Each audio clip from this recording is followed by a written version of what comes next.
আমার ধারণা আপনার পানি ট্যাঙ্কি পরিষ্কারের জন্য একটা ক্লিনিং সার্ভিস প্রোভাইডার দরকার। আমরা ক্লিন অ্যাকশন আছি আপনার জন্য। আমরা পুরো 8 ধাপে কাজটা কমপ্লিট করে থাকি। আমরা প্রথম ধাপে ট্যাঙ্কি থেকে এক্সজস্ট ফ্যানের মাধ্যমে বিপজ্জনক অ্যামোনিয়া গ্যাস বের করি।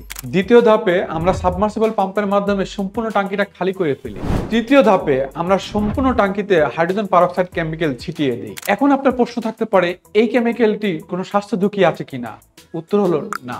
আপনার ডেন্টিস্ট কিন্তু দাঁতের স্কেলিং এর জন্য এই কেমিক্যালটি ব্যবহার করে। চতুর্থ ধাপে water high pressure gun machine ব্যবহার করে ট্যাঙ্কিটা পরিষ্কার করা হয়। পঞ্চম ধাপে পুরো ময়লা পানি সাবমার্সিবল পাম্পের মাধ্যমে ফেলে দেওয়া হয়। ষষ্ঠ ধাপে সম্পূর্ণ ট্যাঙ্কিটা ডিপ ক্লিন করা হয়। সপ্তম ধাপে ব্যাকটেরিয়া কিল করার জন্য ইউভি লাইট ব্যবহার করা হয়। এবং সব শেষে অষ্টম ধাপে ক্লায়েন্ট এবং সুপারভাইজার কাজে সন্তুষ্ট প্রকাশ করলে ট্যাঙ্ক পরিষ্কারের কাজ সমাপ্ত করা হয়। আপনাদের সুবিধার্থে বলে দিচ্ছি, পুরো এই প্রসেস কমপ্লিট হওয়ার পর পানিতে এক ফোঁটা কেমিক্যালের গন্ধ পাবেন না। এত সব কিছুর পরেও সার্ভিসের 3 দিনের মাথায় আমরা ক্লায়েন্টকে ফোন কলের মাধ্যমে তার সন্তুষ্টি রিকনফার্ম করি। একটা কথা মনে রাখবেন, পানি জীবনের উৎস। এই উৎসটাকে নিরাপদ রাখাই আপনারই দায়িত্ব। আর এই দায়িত্ব পালনে ক্লিন অ্যাকশন আছে আপনার পার্টনার হিসাবে। আরো জানতে হোয়াটসঅ্যাপে নক করুন।